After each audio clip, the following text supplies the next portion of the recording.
Tesla वो इंसान थे जिनकी बदौलत हम आज अपने घरों में इलेक्ट्रिसिटी यूज करते हैं, चाहे टीवी हो, सेलफोन चार्जिंग या एसी चलाना। आज जो इलेक्ट्रिसिटी हम अपने घरों, ऑफिस और शॉपिंग मॉल्स में यूज कर रहे हैं, ये सब निकोला टेस्ला की वजह से ही मुमकिन है। टेस्ला के टाइम पर थॉमस एडिसन का डायरेक्ट करंट इलेक्ट्रिसिटी का सोर्स हुआ करता था। तो थॉमस एडिसन ने स्ट्रीट लाइट, फैक्ट्रीज, ऑफिसेज और हाउस होल्ड यूज के लिए इनकैंडेसेंट लैंप्स बनाए थे। लेकिन ये लैंप्स ना आए दिन शॉर्ट सर्किट की वजह से फ्यूज हो जाया करते थे और इनसे शॉर्ट डिस्टेंस तक की लाइट ही हुआ करती थी। इसके अलावा इसमें एक कम्यूटेटर और नजदीकी पावर स्टेशन की जरूरत भी पड़ती थी। तो ऑल्टरनेटिंग करंट या एसी टेस्ला का मोस्ट सक्सेसफुल इन्वेंशन है। वो पहला इंसान था जिसने वाइबल एसी सिस्टम क्रिएट किया। उसकी रोटेटिंग मैग्नेट मैकेनिज्म से एसी का स्मूथ और कंटिन्यूअस फ्लो पॉसिबल हो पाया था। उसने ही सबसे पहले इलेक्ट्रिक पोस्ट का इस्तेमाल प्रपोज किया था, जिसे कई मील दूर एक सिंगल डिस्ट्रीब्यूशन सेंटर से भी पावर दी जा सकती थी। वैसे एसी के अलावा टेस्ला ने कई और भी अमेजिंग इन्वेंशंस क्रिएट किए। तो कुल मिलाकर के उसके खाते में 300 पेटेंट्स आते हैं। लेकिन इतना सब उसने किया कैसे? उसके मोटिवेशन का सोर्स क्या था? और तो और टेस्ला के जीनियस ब्रेन का सीक्रेट आखिर क्या था? उसकी लाइफ स्टोरी कैसी थी? ये सारे सवाल जो आपके माइंड में आ रहे हैं, उन सभी के जवाब आपको मिलेंगे इस किताब के अंदर। तो चलिए इस जर्नी की शुरुआत करते हैं बचपन से। निकोला टेस्ला स्मिलिजन, क्रोएशिया में एक फार्मर फैमिली में पैदा हुए थे। उनके फादर मिलुतिन एक पेरिस प्रीस्ट थे और उनकी मदर दजोका अपने फैमिली फार्म की देखभाल करती थी। उनके पास कई सारे जानवर और नौकर चाकर थे। निकोलस के दोनों पेरेंट्स अमीर फैमिली से थे। वो अपने 5 भाई बहनों में चौथे नंबर का था। निको से बड़ा एक भाई था डैन और 3 सिस्टर्स थी। दोनों भाई मिलकर के काफी शैतानियां करते थे। दोनों अक्सर अपने विलेज के छोटे से तालाब में स्विमिंग करने जाया करते थे, जहाँ पर वो फ्रॉग्स पकड़ते और छोटे मोटे इन्वेंशंस करते थे, जैसे वाटर व्हील्स बनाना, बर्ड्स पकड़ने के लिए स्नेयर्स बनाना और फिश हुक बना करके फिश पकड़ना। निकोलस जब छोटे थे तो उन्होंने मकाक नाम की एक बिल्ली पाली थी। वो अपनी बिल्ली के साथ घास पर लोट पोट होते और खूब हंसते थे। निकोलस को मकाक से बहुत प्यार था। वो प्यार से उसकी पीठ को सहलाया करते थे। और एक दिन उन्होंने देखा कि जब वो बिल्ली की पीठ पर हाथ फेर रहे थे तो उनकी हथेली पर कुछ स्पार्क हुआ। उनके फादर ने कहा कि ये इलेक्ट्रिसिटी की वजह से होता है, जैसे कि बिजली चमकती है। तो कुल मिलाकर के निकोलस का बचपना बड़ा खुशहाल बीता था। उन्हें अपने फार्म और वहाँ के जानवरों से बहुत प्यार था। उनके पास भेड़, चिकन्स, गीज जैसे बहुत सारे जानवर थे जिनके साथ वो अक्सर खेला करते थे। लेकिन निकोलस जब 7 साल के हुए तो उनकी लाइफ में एक बहुत बड़ा ट्विस्ट आया। उनके बड़े भाई डैन की घोड़े की पीठ पे से गिरने की वजह से डेथ हो गई थी और ये फैमिली के लिए एक बहुत बड़ा झटका था। डैन उनका लाडला बेटा था। डैन की मौत का सदमा सबसे ज्यादा उनकी माँ को हुआ था, इसीलिए निकोलस को एक तरीके से इग्नोर कर दिया गया। अपने भाई की मौत का बर्डन उनके साथ जिंदगी भर रहा। कुछ लोगों का ये भी मानना है कि टेस्ला में न्यूरोटिक टेंडेंसी के पीछे कहीं ना कहीं ये वजह भी थी कि उन्हें बचपन में अपनी माँ का प्यार नहीं मिल पाया। निकोलस अपने पेरेंट्स के साथ कभी भी अटैचमेंट फील नहीं कर पाए थे। उन्हें हमेशा ये फील हुआ कि उनके पेरेंट्स उन्हें कम प्यार करते हैं और उस पर सबसे बड़ा दुख उन्हें तब हुआ जब उनकी फैमिली ने अपना फार्म वाला घर छोड़ने का फैसला किया। उनके फादर को सिटी ऑफ कॉस्टिक में नौकरी मिल गई थी और यहीं पर ही निकोलस की स्कूली पढ़ाई शुरू हुई। वो बचपन से ही फिजिक्स में जीनियस थे और इलेक्ट्रिसिटी तो उन्हें बहुत ही हैरान करती थी। Nicholas batteries, motors, induction coil और वाटर टर्बाइन्स के साथ एक्सपेरिमेंट्स करते थे। वो काफी इंटेलिजेंट थे और इसीलिए उन्होंने 4 साल के बजाय सिर्फ 3 साल में हाई स्कूल पूरा कर लिया था। ग्रेजुएशन के बाद निकोलस को कोलेरा हो गया था। तब ये बीमारी गॉस्पिक सिटी में एपिडेमिक की तरफ फैली हुई थी। लोगों को लगता था कि कोलेरा पानी से नहीं बल्कि हवा से फैलता है, इसीलिए सिचुएशन और भी खराब हो चली थी। निकोलस पूरे 9 महीने तक बीमार रहे। वो बिस्तर पर थे और ऑलमोस्ट मरने की हालत में पहुंच चुके थे। इसी बीमारी के दौरान उनके फादर ने उन्हें इंजीनियरिंग पढ़ने की परमिशन दी थी, क्योंकि मिलुटिन चाहते थे कि उनका बेटा उनकी तरह एक प्रीस्ट बने। लेकिन उन्हें खोने के डर से वो निकोलस को पॉलिटेक्निक स्कूल गराज ऑस्ट्रिया भेजने को तैयार हो गए। तो ये था सफर स्कूल। आगे बात करें अगर कॉलेज की, तो टेस्ला ने chemistry, physics, calculus, machinery, English और फ्रेंच के अलावा बाकी और सब्जेक्ट्स के क्लासेस लेने शुरू कर दिए थे। उनके कैलकुलस के लेक्चरर प्रोफेसर एले ने उनकी प्रोग्रेस स्पीड देख ली थी, इसीलिए वो उन्हें कभी कभी सॉल्व करने के लिए कॉम्प्लिकेटेड प्रॉब्लम्स देते थे। टेस्ला क्लास में 2 घंटे एक्स्ट्रा बैठते थे। वैसे तो उनका मेन फोकस इंजीनियरिंग पर था, लेकिन उन्होंने बाकी और लैंग्वेजेस भी सीखी। टेस्ला 9 लैंग्वेजेस बोल सकते थे। उन्होंने फ्रेशमैन ईयर सारे सब्जेक्ट्स में A+ से पास किया। उनके टीचर उन्हें स्पेशल अटेंशन देते थे, इसीलिए कई बार क्लास के कुछ स्टूडेंट्स उनसे जलते थे। एक दिन फिजिक्स की क्लास में उनके साथ एक लाइफ चेंजिंग घटना घटी। एक डायरेक्ट करंट ग्रामे डायनेमो पेरिस से आया। उसने अपने मॉडर्न इक्विपमेंट्स क्लास के सामने प्रेजेंट किए और एक्सप्लेन करना शुरू किया। अपने नेचुरल स्टेट में इलेक्ट्रिसिटी ऑल्टरनेटिंग होती है, जैसे कोई नदी ऊपर से नीचे और फिर से ऊपर की तरफ बहती है।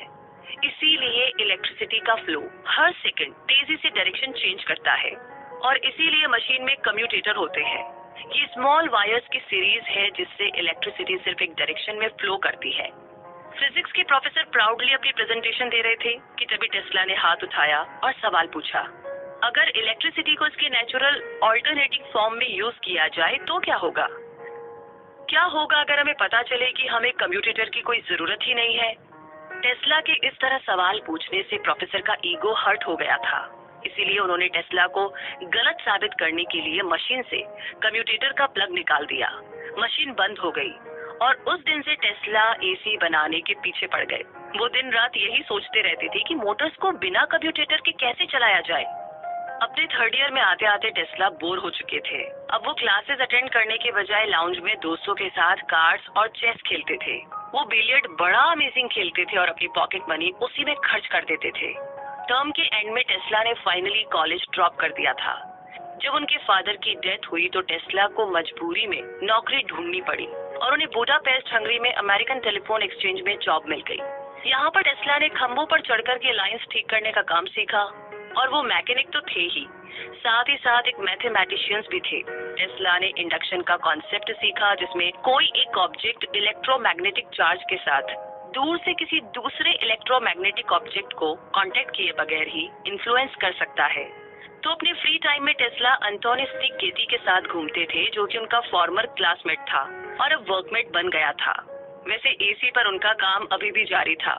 एसी कैसे काम करता है ये जानने के लिए टेस्ला ने कई सारी डीसी मशीन्स को तोड़ा और फिर से बनाया।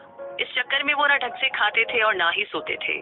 फिर एक दिन उनकी बॉडी ने गिव अप कर दिया। उनकी पूरी बॉडी बुरी तरह से अकड़ गई थी और उनका सर दर्द से फटा जा रहा था। उन्हें लगा कि अब वो कभी भी ठीक नहीं हो पाएंगे, लेकिन उनके दोस्त स्केटी उनकी हेल्प के लिए आए।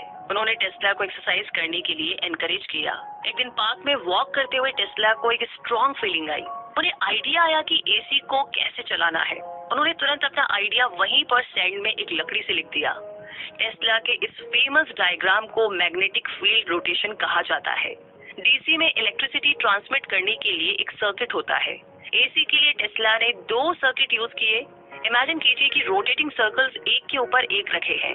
हर सर्कल में एक दूसरे से 90 डिग्री की दूरी पर 4 मैग्नेट्स लगे हैं और हर एक मैग्नेट दूसरे वाले को इंडक्शन के थ्रू इन्फ्लुएंस कर रहा है और सर्कल्स का रोटेटिंग मोशन इलेक्ट्रॉन्स को घुमाएगा, चाहे चार्ज नेगेटिव हो या पॉजिटिव। टेस्ला ने पता लगाया कि ये आइडिया हर तरह के इक्विपमेंट पर काम कर सकता है। वो अपने माइंड में मोटर्स चलते हुए देखते थे, फिर वो उसे ड्रॉ कर लेते और फिर अपनी नोटबुक में मैथ करते।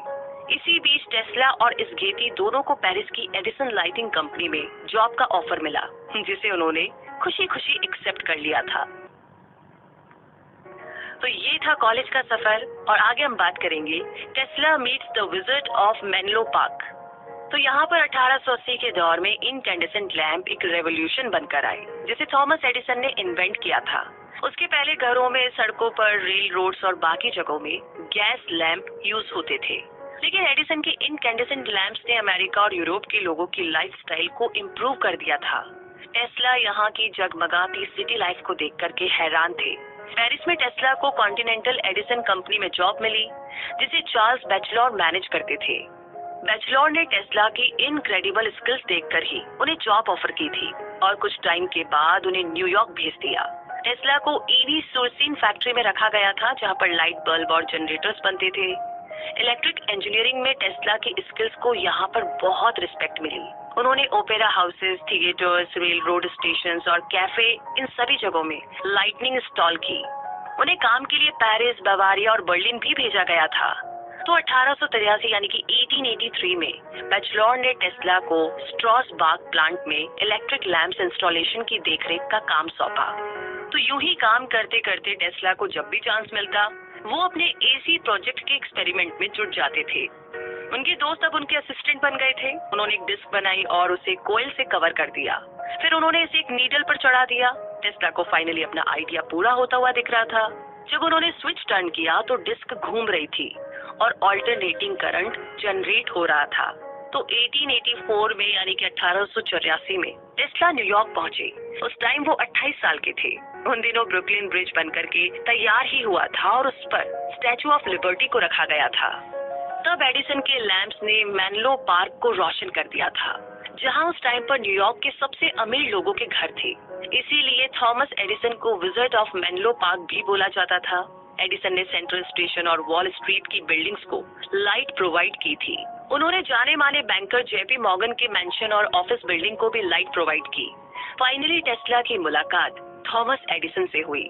वो उनसे सेंट्रल स्टेशन के पास न्यू लेबोरेटरी में मिले थे। एडिसन ने उनसे पूछा कि क्या कभी तुमने इंसान का मांस खाया है? ये बात उन्होंने इसलिए बोली थी क्योंकि टेस्ला का बर्थ प्लेस स्मिलिजन ट्रांससिल्वेनिया के पास था, जो कि वैम्पायर की जगह मानी जाती है। तो टेस्ला एडिसन को इस बात के लिए बड़ा एडमायर करते थे कि उन्होंने बिना किसी फॉर्मल एजुकेशन के इतना कुछ अचीव किया। मगर फिर जल्दी ही उन्हें विजिट ऑफ मेनलो पार्क की कमजोरी पता चली। एडिसन एक्सपेरिमेंट्स करते टाइम बहुत से ट्रायल करते थे और उनसे गलतियां भी बहुत होती थी। इस वजह से उनका काफी टाइम और उनकी मेहनत वेस्ट होती थी। टेस्ला ने सोचा कि एडिसन ने भी उनकी तरह ही सेम एजुकेशन ली है, तो उन्हें अपने इन्वेंशन इजीली कर लेने चाहिए थे। अगर वो कुछ कैलकुलेशंस और फिजिक्स की थ्योरीज यूज कर लेते तो वो शायद इतनी मिस्टेक्स नहीं करते जो उन्होंने की थी। ऐसा लगता था जैसे वो घास के ढेर में सुई ढूंढ रहे हो। एडिसन ने इतने सक्सेसफुल इन्वेंशन किए थे, ये बात टेस्ला को किसी चमत्कार से कम नहीं लग रही थी। खैर, टेस्ला न्यूयॉर्क में अपना लैंप्स इंस्टॉलिंग और डीसी जनरेटर फिक्स करने के काम करते रहे। उन्होंने रेगुलेटर्स, आर्क लैंप्स और कम्यूटेटर्स में कुछ इम्प्रूवमेंट्स भी किए थे। इसीलिए उन्होंने अपना ये वर्क पेटेंट करा लिया था। वो अपना इंडक्शन एसी मोटर का आइडिया लेकर के एडिसन को बेचने गए, लेकिन उन्होंने रिजेक्ट कर दिया। थॉमस एडिसन ने टेस्ला को कुछ इम्पोर्टेंट इक्विपमेंट्स की रीडिजाइनिंग के लिए $50,000 देने का प्रॉमिस किया था। टेस्ला ने रीडिजाइनिंग का काम फिनिश करने के बाद अपनी पेमेंट मांगी तो एडिसन हंसने लगे। उस ओल्ड विजर्ड ने कहा कि तुम अभी भी एक पर्शियन हो, तुम कभी भी अमेरिकन जोक अप्रिशिएट नहीं कर सकते। टेस्ला ने कंपनी छोड़ दी और वहां से चले आए। इसके बाद आगे जर्नी बढ़ती है लिबर्टी स्ट्रीट की तरफ। टेस्ला दो बिजनेसमैन से मिले जिन्होंने उन्हें धोखा दिया था। ये दोनों थे रॉबर्ट लेन और B.A. वेल। ये दोनों ही टेस्ला के पास न्यू जर्सी राहवे में एक लाइटिंग और मैन्युफैक्चरिंग कंपनी खोलने का प्रपोजल लेकर आए थे। प्रपोजल ये था कि कंपनी में टेस्ला का नाम यूज होगा और स्टॉक्स में उनका भी हिस्सा होगा। और सबसे इम्पोर्टेंट बात ये कि टेस्ला इसीलिए अग्री हुए थे क्योंकि दोनों ने प्रॉमिस किया था कि वो प्रोजेक्ट के बाद उनका एसी मोटर डेवलप करेंगे। और इस तरह से टेस्ला बड़ी मेहनत से राहवे टाउन की आर्क लाइटिंग सिस्टम इंस्टॉल करने के काम में जुट गए। उन्हें इसके लिए वहां पर कुछ महीने स्टे भी करना पड़ा। टेस्ला ने वहां की कुछ फैक्ट्रीज में और ऑलमोस्ट हर सड़क पर लाइट इंस्टॉल की। उनकी ब्रिलियंट इंजीनियरिंग की खूब तारीफ हुई और इसे इलेक्ट्रिक रिव्यू मैगजीन में भी छापा गया था। इसमें Tesla lightning and manufacturing company का एडवर्टाइज भी था। मगर हुआ ये कि प्रोजेक्ट के खत्म होते ही ले और वेल ने उन्हें कंपनी से बाहर निकाल दिया। उन्होंने टेस्ला से झूठा प्रॉमिस किया था कि वो उनके एसी मोटर में इंटरेस्टेड है, लेकिन एक्चुअली में उन्होंने टेस्ला से पूरे टाउन की लाइटिंग करवाने के बाद उनसे पीछा छुड़ा लिया था। तो यहाँ पर टेस्ला के पास एक भी पैसा नहीं था। उन्हें मशीन बनाने से ही फुर्सत नहीं थी कि वो कभी पैसे या फाइनेंशियल सिक्योरिटी के बारे में सोच पाते। मजबूरी में उन्हें डिच डिगर बनना पड़ा। डिच फॉरमैन उस वक्त हैरान रह गया जब एक इंटेलिजेंट दिखने वाला वेल ड्रेस्ड आदमी उसके पास काम मांगने आया। खैर, उसने टेस्ला को काम पे रख लिया और काम खत्म होने पर $2 दिए। लेकिन उस फॉरमैन को टेस्ला का टैलेंट दिख रहा था, इसीलिए वो उन्हें कंपनी इंजीनियर अल्फ्रेड ब्राउन के पास लेकर गया। एक्चुअली ब्राउन ने टेस्ला के लाइटिंग प्रोजेक्ट के बारे में पढ़ा था और वो उनसे काफी इम्प्रेस्ड था। डीसी यूज करने के डिसएडवांटेजेस के बारे में ब्राउन भी जानता था, क्योंकि डायरेक्ट करंट एनर्जी एफिशिएंट नहीं होती है। इससे अक्सर स्पार्क्स और शॉर्ट सर्किट होते थे। ब्राउन को टेस्ला के एसी मोटर्स में पोटेंशियल दिख रही थी, इसीलिए उसने लॉयल चार्ल्स पैक से हेल्प करने को बोला। लेकिन टेस्ला ने चार्ल्स पैक को अपने प्रोजेक्ट में पैसा लगाने के लिए कैसे मना लिया, ये है सवाल। एक्चुअली में टेस्ला ने लॉयर को एक्ट ऑफ कोलंबस के बारे में बताया। बात ये थी कि क्रिस्टोफर कोलंबस के बारे में एक मिथ स्टोरी थी कि एक बार उन्होंने अपने क्रिटिक्स को चैलेंज किया कि वो अंडे को बिना किसी सपोर्ट के खड़ा करके दिखाए। उनके क्रिटिक्स ने बड़ी कोशिश की, लेकिन वो हार गए। तब कोलंबस ने अंडे के बॉटम में काफी छोटा सा क्रैक किया और उसे स्ट्रेट खड़ा करके दिखा दिया। और जब उन्हें क्वीन इजाबेला ऑफ स्पेन ने अपने दरबार में ये करतब दिखाने के लिए बुलाया, तो कोलंबस इस शर्त पर माने कि उन्हें अटलांटिक क्रॉस करने के लिए फंड प्रोवाइड किया जाए। तब टेस्ला ने पैक से पूछा कि क्या वो भी उन्हें ऐसे हेल्प करेंगे जैसे क्वीन इजाबेला ने कोलंबस को हेल्प दी थी। इस पर पैक ने कहा कि उनके पास इतना बड़ा खजाना तो नहीं है, लेकिन हाँ, वो कुछ लोगों को फोन करके हेल्प मांग सकते हैं। पैक के साथ मीटिंग के बाद टेस्ला ने एक अंडा बॉईल किया और लोहार के पास गए। उन्होंने उससे एक ब्रास और आयरन का एग बनाने को बोला। अपनी लैब में वापस आकर उन्होंने एसी पॉलीफेज सर्किट को एक सर्कल के साथ जोड़ा। टेस्ला ने मेटल का अंडा सेंटर में रखा और इलेक्ट्रिसिटी टर्न कर दी। अंडा घूमने लगा। पहले ये घूमता रहा, लेकिन जब रोटेशन ने स्पीड पकड़ी तो अंडा स्ट्रेट खड़ा हो गया और इस तरह उन्होंने पैक को रोटेटिंग मैग्नेटिक फील्ड का डेमो दिया। और इस आइडिया के साथ टेस्ला, ब्राउन और पैक ने मिलकर के टेस्ला इलेक्ट्रिक कंपनी खोली। उन्होंने 89 लिबर्टी स्ट्रीट में अपनी लेबोरेटरी सेटअप की। टेस्ला ने अपने पेटेंट्स ब्राउन और पैक के साथ बराबर शेयर किए, जो उन्होंने अपने AC dynamo Motors, commutators, power transmissions और कई और इन्वेंशंस के लिए किए थे। तब टेस्ला अपने करियर के पीक पर थे। 15 सालों तक वो लगातार कई अमेजिंग चीजें बनाते रहे और कई पेटेंट्स अपने नाम किए। वो दिन रात काम में डूबे रहते थे। उन्होंने AC system single phase, 2 phase और 3 फेज में कंप्लीट किया। उन्होंने 4 फेज और 6 फेज करंट पर भी एक्सपेरिमेंट किया। फिर उनके लॉन्ग टाइम फ्रेंड स्केती उनसे मिलने न्यूयॉर्क आए तो उनके असिस्टेंट बन गए। टेस्ला एक डिजाइनर थे, ब्राउन टेक्निकल एक्सपर्ट और स्केती असिस्टेंट। तो इस तरीके से तीनों ने मिलकर के टेस्ला का first AC induction Motors manufacture बनाया। और इस दौरान पैक फंड जमा करने के लिए बैंकर्स और इन्वेस्टर्स को ढूंढ रहे थे। टीसी मार्टिन, इलेक्ट्रिक रिव्यू के एडिटर ने उनका लैब विजिट किया। टेस्ला के वर्क स्किल और परफेक्शन लेवल देखकर इस बार भी वो बहुत ही इम्प्रेस थे। मार्टिन ने टेस्ला को American institute of electric engineers यानी AIEEE में लेक्चर देने के लिए कन्विंस कर लिया था। मई 1888 यानी कि 1888 में टेस्ला ने a new alternating current motor पर अपनी स्पीच दी और रातों रात फेमस हो गए। उन्होंने अनाउंस किया कि एसी सिस्टम बिना शॉर्ट सर्किट के काम करता है। इलेक्ट्रिक पोस्ट के इंटरवल को डिटरमाइन करने के लिए मैथमेटिकल इक्वेशन की जा सकती है। उनके एफिशिएंट एसी इंडक्शन मोटर से इलेक्ट्रिसिटी को एक सिंगल डिस्ट्रीब्यूशन सेंटर से कई मील दूर ट्रांसमिट किया जा सकता है। ऐसा पहली बार हो रहा था जब इलेक्ट्रिसिटी को लाइटनिंग के अलावा होम अप्लायंसेस और फैक्ट्रीज में मशीन्स के लिए भी यूज किया जा रहा था। टेस्ला के सिस्टम को एक्सपर्ट्स ने भी साबित किया। उनके फेमस लेक्चर से जॉर्ज वेस्टिंगहाउस जैसे बिजनेसमैन मैग्नेट भी इम्प्रेस्ड थे। वेस्टिंगहाउस की पिट्सबर्ग में बहुत बड़ी इलेक्ट्रिक कंपनी थी। वो खुद एक टैलेंटेड इंजीनियर, इन्वेंटर और बिजनेसमैन थे। वेस्टिंगहाउस ने अपनी कंपनी की सेल्स सिर्फ एक साल के अंदर चौगुनी कर दी थी। वो कुछ टाइम से एसी इंडक्शन मोटर्स ढूंढ रहे थे। उनके पास कुछ प्रोस्पेक्ट्स तो थे, लेकिन वो उतने सेटिस्फाई नहीं हो पा रहे थे। तो वेस्टिंगहाउस ने अपने एक रिप्रेजेंटेटिव को लिबर्टी स्ट्रीट टेस्ला लैब भेजा। उन्होंने कुछ स्पेशलिस्ट से भी कंसल्ट किया। बाद में टेस्ला की परफेक्शन और उनकी इंडक्शन मोटर की ग्रेट पोटेंशियल ने उन्हें कन्विंस कर लिया था। लेकिन उन्हें जल्द ही कोई डिसीजन लेना था, इससे पहले कि कोई और इन्वेस्टर टेस्ला के एसी पेटेंट को अपने अंडर लेता। तो आगे बात करें इस जर्नी में इंडक्शन एट पिट्सबर्ग की, तो जुलाई 1808 में टेस्ला फाइनली वेस्टिंगहाउस से मिले। उनके बीच एग्रीमेंट हुआ कि टेस्ला को $5,000 कैश, हर 6 महीने तक $20,000 नोट्स और पर वाट $2.50 पेटेंट रियलिटी के लिए मिलेंगे। और अगर टेस्ला 1 साल तक वेस्टिंगहाउस को अपने पेटेंट्स देते हैं तो उन्हें $5,000 मिलेंगे। दूसरे साल में उन्हें $10,000 और उसके बाद $15,000 मिलेंगे। टेस्ला ने डिसाइड कर लिया था कि वो कंसल्टेंट के तौर पर पिट्सबर्ग जाएंगे। उन्होंने इसी इंडक्शन मोटर डेवलप करने के लिए वेस्टिंगहाउस के इंजीनियर्स के साथ एक टीम बनाई। इसके लिए टेस्ला ने कोई प्रोफेशनल फीस नहीं ली, बस अपनी रॉयल्टी पे लेते रहे। वो वहीं पिट्सबर्ग के एक होटल में रहने लगे। लेकिन वेस्टिंगहाउस में टेस्ला सिर्फ 1 साल तक ही रहे, क्योंकि बिजनेस में काफी कंपटीशन आ चुका था। थॉमस एडिसन अभी भी डीसी यूज कर रहे थे। हालांकि ये एक डिस्टेंस से पावर ट्रांसमिट नहीं कर सकता था और ना ही कम्यूटेटर के बगैर चल सकता था।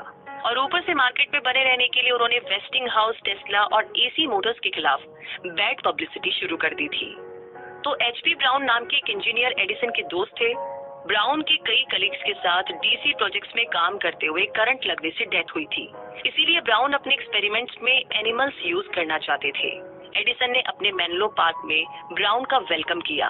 ब्राउन ने इलेक्ट्रिक चेयर्स बनाई और उसे $1,600 पर पीस के हिसाब से बेच दिया। उन्होंने डॉग्स के एक्सपेरिमेंट करते हुए उन्हें खूब टॉर्चर किया था। 300 वोल्ट में डॉग डर के मारे भौंकने लगता था। 700 में डॉग खुद को छुड़ाने के लिए स्ट्रगल करता और 1000 वोल्ट्स में डॉग की बॉडी दर्द से तड़प उठती।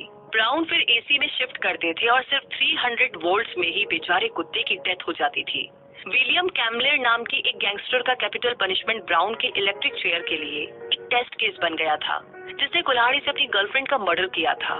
एग्जीक्यूशन वाले दिन जब उसे चेयर पर बैठाया गया तो कैमलर की मुंह से झाग निकला और उसकी बॉडी बहुत जोर जोर से हिलने लगी। देखने वाले हैरान रह गए। ब्राउन ने इलेक्ट्रिक चेयर पर एसी यूज किया था।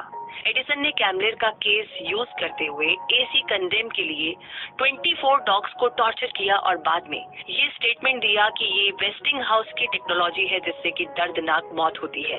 उनके इस स्टेटमेंट की वजह से वेस्टिंग हाउस की रेपुटेशन के साथ साथ उनके स्टॉक और सेल्स भी डाउन हो गए। तो अब वेस्टिंग हाउस का बिजनेस ठप पड़ गया था। उन्होंने टेस्ला से एग्रीमेंट में से $2.50 रॉयल्टी हटाने के लिए पूछा, तो टेस्ला इस शर्त पर मान गई कि उनके एसी इंडक्शन मोटर्स का डेवलपमेंट कंटिन्यू रहेगा। लेकिन वेस्टिंग हाउस की हालत काफी खराब चल रही थी। उनके इन्वेस्टर्स उन्हें कंपनी के प्रेसिडेंट पोस्ट से हटाने की धमकी दे रहे थे। उन्होंने टेस्ला से कहा कि वो उनके ऑपरेशन को अब और सपोर्ट नहीं कर पाएंगे। आखिरकार एसी इंडक्शन मोटर्स का काम रोक दिया गया। टेस्ला वापस न्यूयॉर्क चले गए। खुद उनकी वेस्टिंग हाउस के इंजीनियर्स के साथ प्रॉब्लम चल रही थी, क्योंकि वो एसी को ज्यादा कॉम्पिटेबल बनाने के लिए लो फ्रीक्वेंसी सजेस्ट कर रहे थे। पिट्सबर्ग में उनके असिस्टेंट चार्ल्स स्कॉट को छोड़कर के उनका कोई दोस्त नहीं था और 2 साल तक खाली बैठने के बाद वेस्टिंग हाउस के इंजीनियर्स ने फिर से एक बार टेस्ला का एसी ऑपरेशंस का काम हाथ में लिया।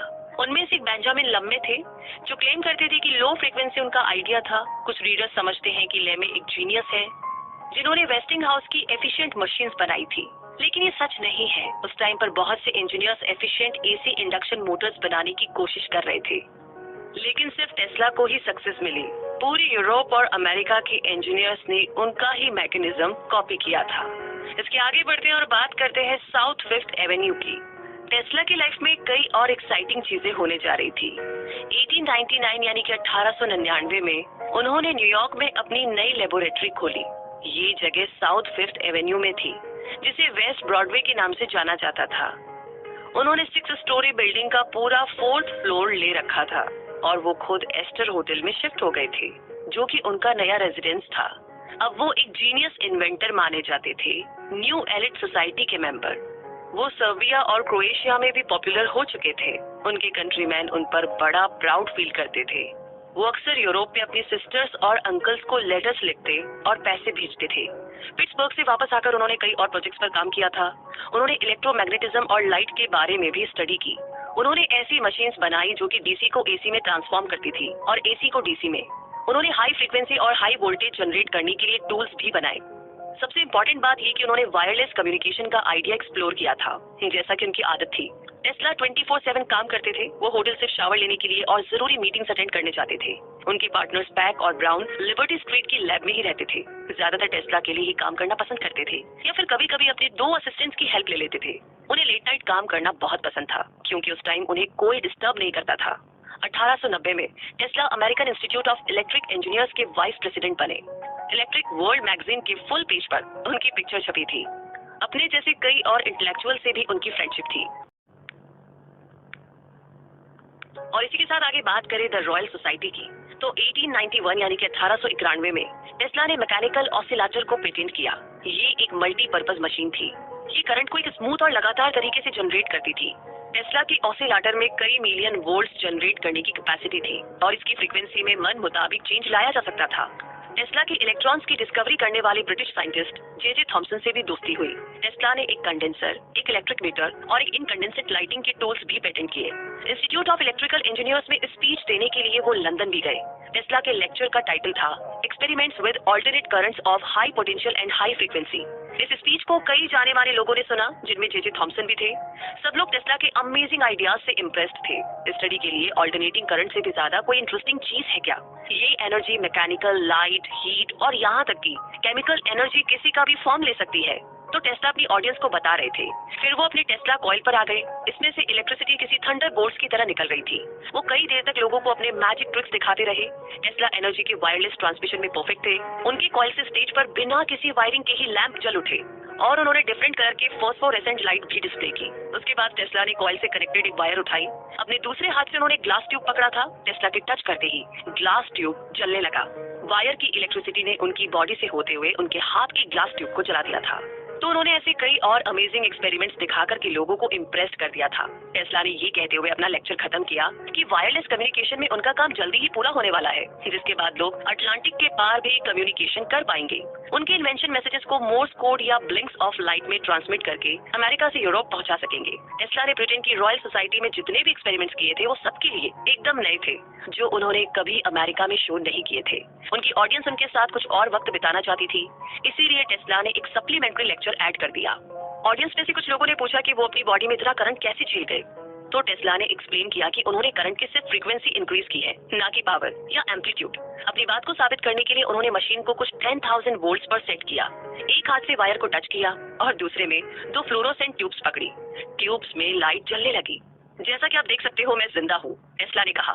किसी ने पूछा कि आपको पेन हो रहा है, तो टेस्ला ने कहा कि उन्हें अपने हाथ में स्पार्क फील हो रहा है। कभी इससे थोड़ी स्किन जल या छिल जाती है, लेकिन इससे ज्यादा कुछ नहीं। और अगर वो अपने हाथ में कोई छोटा कंडक्टर पकड़ ले तो ये भी नहीं होगा। लंदन में अपने उस लेक्चर के बाद टेस्ला पेरिस गए और वहाँ भी एक्सपेरिमेंट्स दिखाए। फ्रेंच पेपर्स ने उनकी स्किल्स की खूब तारीफ की थी। वहाँ वो कुछ इंपॉर्टेंट लोगों से भी मिले, जैसे कि Prince Albert of Belgium. Tesla को अपने घर क्रोएशिया भी जाना पड़ा क्योंकि उनकी मदर की डेथ हो गई थी। वो अपनी सिस्टर और अंकल से भी मिलने गए। उन्होंने जाग्रेब यूनिवर्सिटी में एक लेक्चर भी दिया। फिर वो बुडापेस्ट, बेलग्रेड, बर्लिन और बॉन गए। बेलग्रेड सर्बिया में वो यंग किंग अलेक्जेंडर से मिले। टेस्ला को grand officer of the Order of Saint Sava के स्पेशल टाइटल से भी नवाजा गया। जर्नी को थोड़ा और आगे बढ़ाते हैं और बात करते हैं फादर ऑफ द वायरलेस। तो यहाँ पर मेडिसन स्क्वायर गार्डन, जो कि उन्हीं दिनों बना था, उसके पास ही एक होटल गेरलाच टेस्ला का नया ठिकाना था। गेरलाच में एक एलिवेटर लगा था, इसमें इलेक्ट्रिक लाइटिंग लगी थी और ग्रैंड डाइनिंग रूम्स थे। हर रोज टेस्ला होटल से साउथ वेस्ट एवेन्यू की अपनी लेबोरेटरी तक पैदल जाया करते थे। उन्हें royal society of great Britain का एक ऑफिशियल मेंबर बनाया गया था और अब तक वो एक सेलिब्रिटी भी बन चुके थे। वो जहाँ भी जाते लोग उन्हें पहचानते थे। एक दिन ग्रेट जॉर्ज वेस्टिंग हाउस उनसे मिलने आए। वो टेस्ला से एसी सिस्टम के बारे में बात करने आए थे और उन्होंने टेस्ला को कोलंबियन एक्सपोजिशन के बारे में भी बताया। वेस्टिंग हाउस को इस पूरे इवेंट की लाइटनिंग करने की अपॉर्चुनिटी मिली थी। उन्होंने टेस्ला से रिक्वेस्ट की कि वो इस अरेंजमेंट को सेट करने में उनकी कंपनी इंजीनियर्स की हेल्प करे। वेस्टिंग हाउस अभी भी एसी सिस्टम को लेकर के डाउट में थे, लेकिन टेस्ला ने उन्हें अश्योर किया कि एसी परफेक्टली और ज्यादा एफिशिएंटली काम करता है, चाहे इसमें ब्रूशेस या कम्यूटेटर्स ना लगे हो तब भी। टेस्ला ने एक बार फिर वेस्टिंग हाउस के इंजीनियर्स स्कॉट, स्टिम्ट और लेमी के साथ मिलकर के टीम बनाई। उन्होंने वेस्टिंग हाउस के लिए न्यू मशीन्स क्रिएट करने में हेल्प की, जिसमें एक लार्ज डायनेमो भी शामिल था। बदले में इंजीनियर्स ने उनके साथ मिलकर के टेस्ला का एग्जिबिट बिल्ड किया, जिसमें वेस्टिंग हाउस का बैनर लगा था। टेस्ला को कंपनी के साथ फिर से काम करके अच्छा लग रहा था। कॉम्पिटिटर्स कंपनी को रॉयल्टी दिए बिना कहीं टेस्ला की टेक्नोलॉजी को यूज ना कर ले, इसीलिए जॉर्ज वेस्टिंग हाउस ने टेस्ला को एसी पॉलीफेज सिस्टम का सोल इन्वेंटर डिक्लेयर कर दिया। उसने अनाउंस किया कि उसकी कंपनी के पास टेस्ला के एसी इन्वेंशंस को रिप्रोड्यूस और सेल करने का एक्सक्लूसिव राइट है। उसने अपना इंटेंशन भी एक्सप्रेस किया कि वो टेस्ला की टेक्नोलॉजी को वाटरफॉल्स की हाइड्रो इलेक्ट्रिक पावर को हार्नेस करने के लिए यूज करना चाहते हैं। वेस्टिंग हाउस ने सारे इलेक्ट्रिक मैगजीन्स में ये बात छपवा दी थी। इनफैक्ट आने वाले टाइम में Niagara Falls hydro electric power का सेंटर बना और ये सब टेस्ला के इन्वेंशन की वजह से ही पॉसिबल हो पाया था। थॉमस एडिसन ने भी नाइग्रा फॉल्स प्रोजेक्ट के लिए बिड लगाई थी, लेकिन उनकी डीसी से चलने वाली वाटर व्हील्स बिना किसी नजदीकी पावर सोर्स की नहीं चल सकती थी। नाइग्रा फॉल्स पर आज भी टेस्ला का स्टैचू लगा है। और इस बड़े अचीवमेंट के साथ जर्नी में थोड़ा और आगे बढ़ते हैं, बात करते हैं लूज एंड्स। जी हाँ, एक यंग इंजीनियर ने टेस्ला को अटलांटिक के पार वायरलेस कम्युनिकेशन ट्रांसमिट कराने में हरा दिया था। 1899 यानी कि 1899 में इटालियन इन्वेंटर गुग्लिएल्मो मार्कोनी ने लेटर एस को मोर्स कोड में डॉट टू डॉट के रूप में ट्रांसमिट करके दिखाया था। जो लाइट मार्कोनी ने अपने डिवाइस से शो की थी, उसने पूरे अमेरिका और यूरोप को रोशन कर दिया था। टेस्ला वायरलेस कम्युनिकेशन से पूरी तरह ऑब्सेस्ड थे। उन्होंने अपना गोल बना लिया था कि वो ना सिर्फ अटलांटिक बल्कि पूरी दुनिया में वायरलेस कम्युनिकेशन लाकर रहेंगे। जाने माने बैंकर जेपी मॉर्गन की मदद से उन्होंने लॉन्ग आइलैंड में वार्डन क्लिफ टावर खड़ा कर दिया था। ये आज के सेलफोन टावर से मिलता जुलता था। टेस्ला ने वार्डन क्लिफ टावर पर अपना सारा पैसा इन्वेस्ट कर दिया था और इस चक्कर में उनकी सारी प्रॉपर्टी और पैसे का लॉस हुआ। मार्कोनी की सक्सेस के साथ टेस्ला ने जेपी मॉर्गन का सपोर्ट भी खो दिया था। टेस्ला अपनी पूरी कोशिश कर रहे थे, लेकिन अभी तक उन्हें सक्सेस नहीं मिल पाई थी। ऐसा कहा जाता है कि टेस्ला को इस वजह से नर्वस ब्रेकडाउन भी हुआ था। तो अपने बुढ़ापे में टेस्ला रोज पार्क में जाकर के कबूतरों को दाना खिलाया करते थे। कई बार तो ये बर्ड्स उनके होटल रूम की विंडो तक आ जाती थी। खासकर वो एक सफेद कबूतर के बड़े दीवाने थे, जिसके पंखों के किनारे ब्लैक कलर के थे। टेस्ला ने लिखा था कि उन्हें वो कबूतर इतना प्यारा लगता था जैसे किसी आदमी को कोई औरत, लेकिन उनकी रियल लाइफ में कभी कोई रोमांटिक स्टोरी नहीं रही। उनके कोई बच्चे भी नहीं थे। टेस्ला कहते थे कि सेक्सुअल डिजायर ना होने की वजह से ही शायद वो अपने काम में फोकस कर पाए। जब वो कबूतर मरा तो मुझे लगा कि मेरी लाइफ से कोई चला गया है और मुझे पता चल गया था कि मेरी लाइफ का मकसद अब पूरा हो चुका है। और वाकई में कुछ महीनों के बाद ही निकोला टेस्ला की डेथ हो गई। वो 86 साल के थे। एक आदमी को उनकी बॉडी होटल के रूम में मिली। एग्जामिनर ने बताया कि उनकी मौत कोरोनरी थ्रोम्बोसिस की वजह से हुई थी, जो कि हार्ट में ब्लड क्लॉट होता है।